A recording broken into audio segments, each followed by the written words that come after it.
Hello, everyone. Welcome to Catalog and Cocktails. It's that time again. It's time for a weekly live hangout, an honest, no BS, no salesy conversation about data management with your tasty beverage in your hands. I'm Tim Gasper, data nerd and director of product over at Data.World. And we've also got Juan here, You really need a break in the middle of the week. It's been a long week. Cheers, Tim. I'm Juan Takeda. I'm the principal scientist here at Data.World. And we are happily joined today by our good friend and founder of Data.World, one of the founders, John Loynes. How are you doing, John? I'm great. And also the chief product officer of Data.World, although I'm sure Juan sometimes would love to have that title. Yeah, as well. I'm bleeding your titles into each other. It's Chief Principal Science Product Officer. You could actually you could be Tim's manager, Juan. How do you feel? No. I always say Tim's my partner in crime. I do not want to manage Tim, and Tim does not. We're not going to create some asymmetry here. Anyways, again, happy Wednesday, mid of the week, end of the day. I have one of my favorite new cocktails, which is something called the Carajillo, the liquor of 43, something from Spain with a shot of an espresso on top, and it's just a nice kind of afternoon drink. Here we are. How about you guys? What are you guys drinking today? What do you got going on, John? Well, I've got a Friends and Allies brewing company, one of my favorite local breweries. It's their Fresh Coast IPA. It's pretty good. Nice, like crisp and citrusy IPA. I wanted to make a cocktail, but I got stuck in another meeting, and the beer fridge is close by, and the cocktail stuff would involve a trip to the kitchen. No worries. Yeah, unfortunately, I think we were all in the same meeting, and somehow Juan managed to get a cocktail going. He's very secret. He's sly. But I also have a beer going on here, just a little bit of Karbach. This one's actually pretty good. I like it, the Crawford Bach. Yeah, I will point out, so my friend Piotr is on the meeting here, and is a really good friend, has already dinged me for my manicure. So, Peter, you noticed it. Other people are going to notice it. My 4.5-year-old daughter got some new nail polish and decided to give Daddy a manicure the other day. And things that happen during COVID times. But hey, things you do. I remember those times, John. Unfortunately, Rachel's too old now, but I remember those times. Well, let's talk about some data here, and I think just a kind of quick recap over the last couple of, now it's been like 3 months now, right? So many topics of data. We've talked about data governance a lot, about those 10 principles of data governance. We've talked a lot about data personas. Last week we talked about the data product manager, and one of the topics that comes up a lot is this issue, and I've seen it with prospects and just talking to friends and stuff. We talk about data catalogs, but everybody is like, we have data warehouses, we got data lakes, and we got to go build these things. And the question is, what do we do? Like, do I do a data lake, data warehouse first, or do we go off and do we get a catalog first? Is it one or the other? And that's the topic today. I think it's something we encounter all the time. And I think what's really, really cool here is that we'll talk about pros and cons. I've been thinking about this, but I think we should be able to go do this together. And I think we wanted to invite John because John has really been pushing this message about agile data governance, but also John actually creates the warehouse that we do at Data.World and has so much past experience about that stuff. So I think, a lot of this it's been interesting to see this exact question come up at so many of our customers, so many of our prospects, folks that we talk to who are working this in the industry, who are just like, I hear you and I feel you. I think a data catalog is a great idea, documenting all my metadata. I want to have a great metadata management program, but man, I just bought Snowflake, or I'm committed to Redshift, and now I want to shift all my data in there. I think I'm going to wait to build a catalog till after that. And I've also heard the opposite, right? The people who are like, oh, well, I think I would love to adopt a more modern data management platform, something like a Snowflake.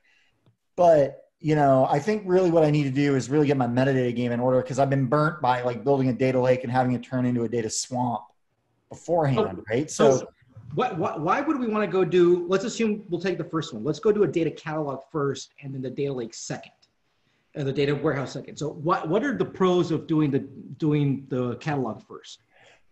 Well, I think that the pros of wanting to do the catalog first, or at least the intent of wanting to do the catalog first, is like, well, let me understand my data landscape, right? Let me figure out what all the assets are that I already have, figure out what they get used for. And that way I can put good governance on top of it before I go and push into, this new data management platform that I have. That's well and good. And I think people are frustrated with some of the kind of the governance nightmares that they've created by just like dumping everything into a data lake beforehand. And so they're like, well, I got to understand what I have first before I go and push things into this new warehouse. I think a lot of it also, honestly, purely tactically, a lot of the new cloud warehouses are built around consumption-based models, right? So people are paying for them by compute cycle or by bytes stored. So they're sort of like, well, my enterprise is so sprawling, before I just go and dump things willy-nilly into this like consumptive-based model, I want to know what's going to have value before I put it in there. Yeah, they don't want to just throw everybody in there and all the data and say, hey, just run the bill, right? Yeah, they're trying to be more careful about it. And so that makes sense. So it seems like why you want to do a catalog first is so you can understand what data is already available. And that way I can kind of pick and choose what's the valuable stuff I want to go put into a warehouse, because again, a warehouse, it's going to charge, now these cloud warehouses are charging me compute and all that stuff. I want to make sure I'm going to put in the right thing before just dumping everything, because I don't have to go pay for storage and computation. So that's probably a reason why you want to go do a catalog first. Mm-hmm. Yeah. And so let's flip it. Sorry, anything else? Just to chime in really quick. And there's also the migration use case, right? Like if you're kind of like moving to the cloud or something, you've got like an on-prem data warehouse, you're moving to Snowflake or Redshift or something like that. You don't want to boil the ocean on that, right? That's probably another one. Well, that's a good point that you always say that. We always talk about avoid boiling the ocean, but you say, if I'm doing that migration, I already have probably a very messy warehouse. It's probably my opportunity to go clean it up, right? So let's go take as somebody's saying in the chat, let's go take all that junk outside of my drawer and make sure that I'm moving things. I'm going to start now with the clean closet. Yeah, I don't want to repeat the sins of the past thing, right? Yep. Yeah. Mm-hmm. So let's flip it around. Why would we want to do a data warehouse first and then catalog afterwards? Well, I think a lot of people think that, cataloging and metadata management have to be this like massive documentation lift, right? That, instead what I'm going to do is I'm going to look at it as purely a technical problem. I'm going to go like basically take the fire hose that's dumping data over here and just move it all the way over here first, right? Or, they've never maybe built out a data lake or a data warehouse before. And they're just like, I just got to get my job is just to go and knock everything out. I'm a data engineer. All I'm thinking about is all the ETL pipelines I have. I'm just going to shift it over here. And then I'll think about going back and documenting it after, right? Like, it's just, I think sometimes it's that like wanting to build things into neat phases, right? And looking at it purely as a technical thing of like, if I just lift and shift this, then I can focus on problem A, and then I'm going to focus on problem B. Yeah. Is there a perception maybe that, and maybe this is what I've seen a little more common. I'm curious if, John, you're kind of seeing the same thing, is it seems like people tend to look at warehouse sometimes as a little more like table stakey, like, well, I got to get my data in one place and that kind of thing, right? That's the first thing. And then I'll figure out how to democratize it or something like that, right? Yep. Absolutely. I think there is value if you actually are able to do that correctly. But I think the thing is getting that right is hard because you fall into this temptations that you got to boil the ocean. You end up in these waterfall kind of approaches that you end up taking too much time. And your goal is I'm going to get it ready. So once we go have the data warehouse, which is ready, you can go catalog all the correct, good data. But that's sometimes wishful thinking, I believe. Well, it's like, if for anybody here that's from a software engineering background too, it's like, how many people have ever gotten into a death march rewrite, right? Where, it's time to re-platform your application architecture or whatever. And you end up in these death marches of like, I need to replace everything all at once, right? I'm going to rewrite the world because I want to pay down all of our technical debt in one fell swoop. I want to adopt all the modern things all in one go, right? And it's just so rare that you see that actually work. Yeah, so it seems to me that there's some pros and cons for each, but is it actually possible? Can we be successful at pulling them both at the same time? Or is that just too much and it's also almost a recipe for failure? Well, I mean, that is the argument against doing them both at the same time, right? But it's only too much if you take that boil the ocean approach, right? If you try to do it all at once, right? If you try to like catalog and lift and shift your entire data landscape before you let anybody at it, that's going to be a little bit of a rough go, right? And that's why like agile methodologies in the software world are so effective because you're narrowing that scope, right? You're identifying one really high value use case and knocking that out before you move on. And I mean, that's the argument we make with agile data governance. That's the argument that we make when we say, do both at once. Look, the cloud data platforms that are out there now, BigQuery, Snowflake, Redshift, they're pretty awesome. They let you do some really incredible things that I haven't seen before. And in my 20-year career, I never thought I'd sit here and be like, look, I'm the chief product officer of a 70-person company. And I'm the guy administrating our data warehouse, right? That we use for our analytics. I'm a product guy and I'm a UX guy. I have absolutely no business, being the overall administrator of our data warehouse. But, the levers that you can pull in these cloud environments are so good that you can do that, right? So, when you look at your data warehouse or your data platform as a service, and then you start thinking about your building a catalog on top of that, it makes it a lot easier to focus on what's going to make the assets in your catalog a lot more effective and easier to use. And that's why I think you should take an agile approach and do them both at once, right? Kind of pick your architecture, pick a few use cases, start building fact and dimension tables, but have them be well documented at the same time. If you start building that muscle as you do it, even if you build one fact and 2 dimension tables, if that's your first sprint that solve 1 or 2 analytic questions or problems, right? And that's how you start disseminating new and beautiful data assets. I mean, that's a huge win. If you start building that muscle memory, then you start getting your data asset, all your transforms and ETL done, and it's all nicely documented and packaged up in a catalog, all in one go. On these 2-week sprints, man, that to me is how you build a really great data-driven culture. So one thing I've seen, for example, AWS, right? They have all the Redshift is their now cloud and lake and all these things, and they have this AWS Glue, right? That's a big thing we're seeing a lot. And what I found interesting is that AWS Glue has cataloging features, right? So that is already an indicator for me that it's you need to go have a catalog to go create your lake, but you also need to have a lake to go create your catalog. Even AWS is putting these things out there. And I think that's an indicator we got to figure out how to go balance both at the same time.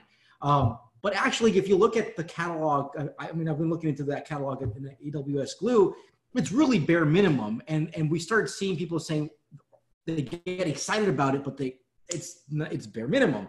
there's more things I want to go do. So I think that's already indications I'm seeing that we want to go have both at the same time. And it's just, you want to be agile, want to go around and do both of them. So I think that's what I'm seeing. I'm really cool to see AWS really validating that you can do both at the same time.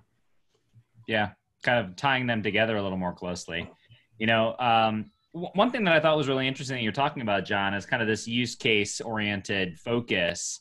And, you know, why aren't more companies taking sort of a use case first approach, right? And taking more of a technology centric approach? What kind of motivates that? Why are people falling into that trap?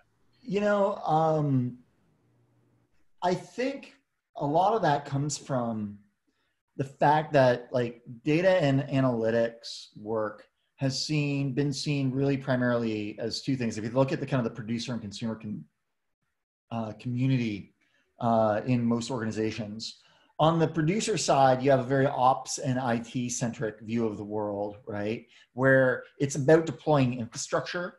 And sometimes that's hard to do in an agile way, right? Like you're deploying a lot of big iron. You have to roll this stuff out in a phased approach.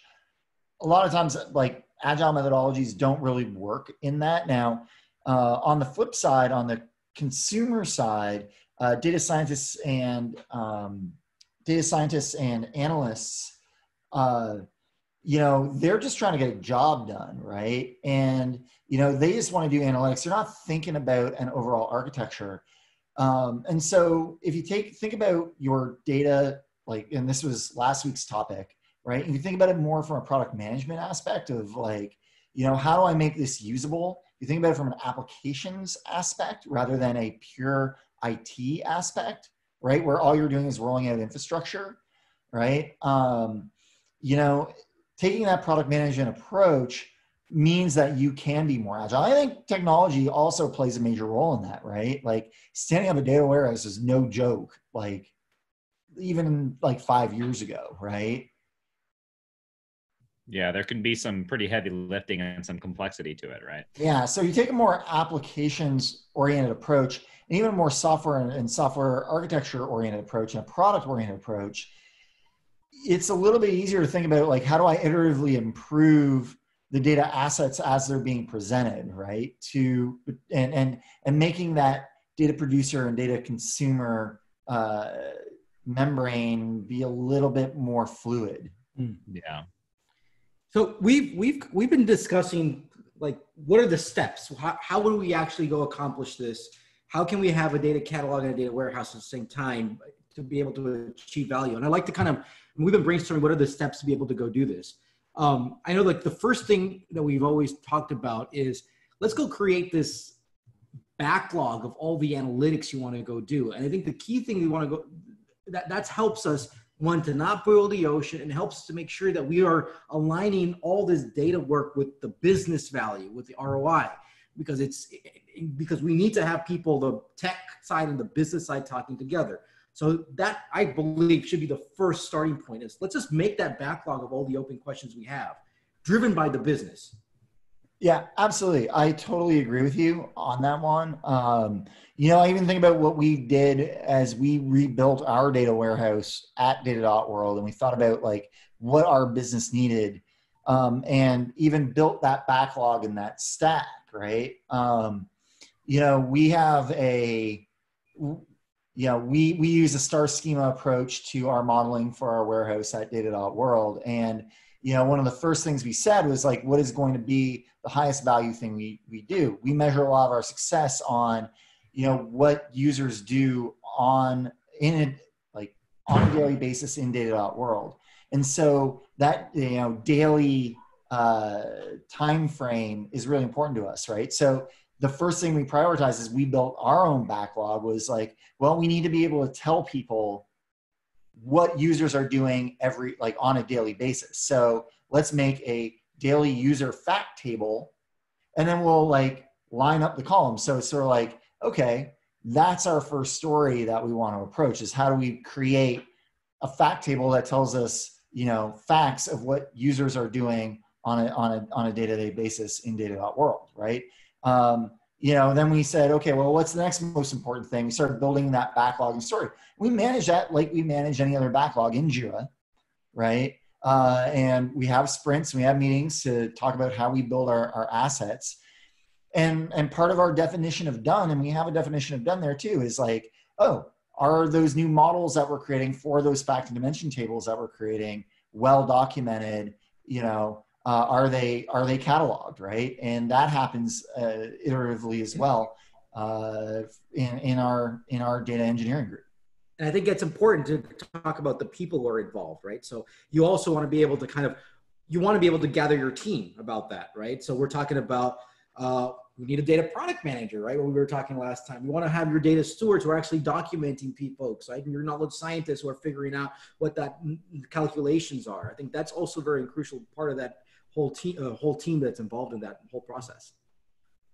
Yeah, I think the documentation aspect here is very interesting as part of the process. Like at Data.World, when we created our data warehouse, right, we hook it up to Data.World, and now we're creating a data set. We're kind of populating that data dictionary, creating a glossary, and now we have a glossary internally at Data.World that everyone's using. Obviously, this is kind of looking at it from our perspective, but it feels like this model extends to a lot of our customers as well. And we do that though in real time, right? Like, I mean, Tim, you guys know as well as anybody, and I know we have other Data.World people here, right? Like, we get an asset live and then we immediately run metrics and analytics against it, right? We're like, oh, can we actually calculate our key KPIs against this new asset that we have? When we do, then we build the documentation about like, this is how you calculate that KPI, right? And we do that real time, right? We do that as part of the iteration, and not separate from the iteration. One of the things that we talked about actually last week in our episode with Claire was that the takeaway last week for me was key, was that you want to have like the data stewards are managing the data of today, and you have another set of folks on the data product team managing the data of tomorrow. So my takeaway from there is we need to go document the existing data that exists. And you want to be able to do that documentation. And then I want to say, well, we're going to go create these these fact tables, dimension tables, and we're preparing this for the data that people are going to consume tomorrow. And that also needs to be well documented. And so you have this stuff that's happening both at the same time, but you know that they're well connected, and you have the folks who are putting all that data together. You get that data out, and then, and by the way, these should all be done based on a particular use case, your analytics stories. Then you start generating your data, right? Let's go generate that table or extend whatever you're going to go do. And then you can actually pass it on to your consumers of data, and they're the ones who are going to evaluate it. And you have to keep this entire peer process they want to go do, like peer review, just like we do in software. Yeah, exactly. It's just like doing a pull request in GitHub, right? Like, and what's great about that is that like we call it knowledge debt, but this is a great way of minimizing knowledge debt by having your users, your consumers immediately in there working that asset, asking questions about it. You can like document it in real time, create and generate that metadata you need in real time. And all of a sudden it doesn't feel like this giant chore, right? And you just learn to do that as part of the process, right? Like, when you make software, you're like, you got to write doc, you got to do your tests, right? If you're doing that as you do the generation of the asset, right? You evaluate it with the users, you do user acceptance testing essentially, right? But like the best kind of user acceptance testing is, can you actually run the analytics you want against it, right? You get to see in real time where people are stumbling, and you get to fix that in real time. And all of a sudden, instead of accumulating this knowledge debt, much like you accumulate tech debt in software, you get to pay that down instantly, right? It's not a big post hoc process or chore that you have to do. I think that's like really a lot of the key to adopting this agile process, is it like really helps you minimize that knowledge debt and doing your data warehouse and your data catalog at the same time. I really look at your data catalog in your data warehouse or your data lake, your data management platform, if you will. Those two things are really your key technology selections. The rest of it you can slot in as you need. It's interesting. And, I think part of this end user focus and the sort of use case focus, there's also a measurement aspect as well. And I know, John, we were kind of talking earlier today about measurement being an important part of sort of a product manager's toolkit, probably applicable to the data product manager's toolkit. How does that come into play here? Like, how does measurement help with focusing on the right things or documenting the right things, et cetera? Well, I mean, I think it's like, a little bit more of a complete product management oriented approach. And to me, the best product managers are data-driven product managers, right? So if you're able to have a platform where you can see, what assets are really, resonating with people that are being used for high value projects, but also see where people are stumbling in a way that makes the qualitative quantitative, you can really figure out where to spend your next time and refine what those next iterations are going to be.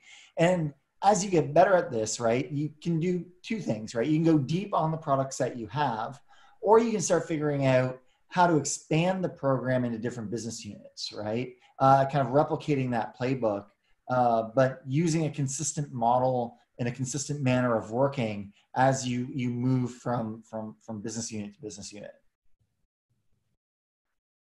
Yeah, I'm liking this. There's this analogy you started out earlier, like you're really building your muscle, right? So you can't just expect that you're gonna have strong muscles one day to another, right? You start small, you're still building up and being able to say, okay, I generate this data, it's being used, I'm expanding it, either get more data in or expand to different business units. That's how I'm getting stronger. And I want to measure how strong I get to. I mean, that's why when you go to gyms, what's your max, and you start training for your next max. In a way, that's the kind of analogy I'm seeing here. Yeah, I like that analogy. I think that works pretty well, and I love this idea of sort of starting focused and refining, right, and kind of iterating as you go forward. It seems like a part of this building the muscle and sort of lowering the bar and making it simpler is to make it so that everyone is contributing and being a part of that documentation. Yeah, I mean that's what like keeps that momentum going too, right? Like as you build the habit around it, it just becomes habit, right? And it no longer starts to feel like part of a chore, or like you have a mountain of documentation to write or tests to run. You just start doing it, right? It's easier to tackle one bit at a time. Now, you may not ever get to documenting or testing your entire data landscape at your enterprise, right? But I bet you a lot of the areas where you don't get to doing that stuff, we're probably pretty low value to begin with, right? And that actually goes to the whole, like, why shouldn't you build your entire catalog first? Because like, this is also a great methodology to very organically figure out what the highest value items that you should be working on are, right? And why bother writing documentation for the thing that never gets touched, never gets used, and doesn't really have business value? That's a huge point. I think that it's easy to go back to our favorite phrase on this show, but to avoid boiling the ocean, TM, you need to be able to focus on the right things and focus more generally. And that actually leads me to think about something that feels like it's a little bit of theme of this session as well as a theme in other sessions, is that it feels like catalogs specifically fall into two sides of sort of the equation. One is more the discovery side. What's out there? How do I know what's out there to sort of feed it in? And that's actually probably less documentation heavy, it seems like, right? That's more like I need visibility so I can manage what I can see. And then there's more of the sort of the enterprise data marketplace side. I'm trying to package these data products together to really create enablement to the data consumers. It seems like the data warehouse is almost at the center of that, right? You have sort of the discovery on the front end and the data marketplace on the other end. Well, yeah, and I think that, for a lot of enterprises, your data management platform, whether it's a warehouse or a lake, is really kind of a lot of the plumbing that holds all of these things together, right? Mm-hmm. I think one of the things that, like, if you want to talk pure tech, right, one of the things that a lot of data warehouses don't do particularly well, and why I think a data catalog is a great addition on top of that, is they don't do metadata management particularly well, right? So they don't, make your documentation programmatically accessible or crawlable, right? It's it's a bit of a miss in that space, albeit, you know, they're trying to solve that problem in a very specific way, right? I mean, you know, their job is to make query fast and efficient and storage fast and efficient, right? Like it's a pretty big ask to be like, oh, and by the way, you should be good at metadata management and discovery and that kind of thing too, you know? Yeah, things beyond just your sort of your column descriptions and sort of the simple things, right? Yeah, exactly. Hey, John, I always tell everybody 30 minutes just flies by like that. It really does. Hey, so I always like to write my takeaways. So this is it: data catalogs and warehouses. You can do both. Go build your muscle, minimize knowledge depth, measure, and iterate. That's how I would summarize this discussion. I love it. Absolutely. I think, you know, to add to that, it's like, you know, when you adopt a new tech, like a new data management platform, it's also a great time. Like, I appreciate people wanting to solve the sins of the past and either want to build out their warehouse first or do their catalog first. But like actually solving the sin of the past means probably doing both at the same time. Well, with that, John, thank you so much. Tim, always a pleasure to chat with you every Wednesday, and I look forward to the next one. So thanks for your time. See you guys next week.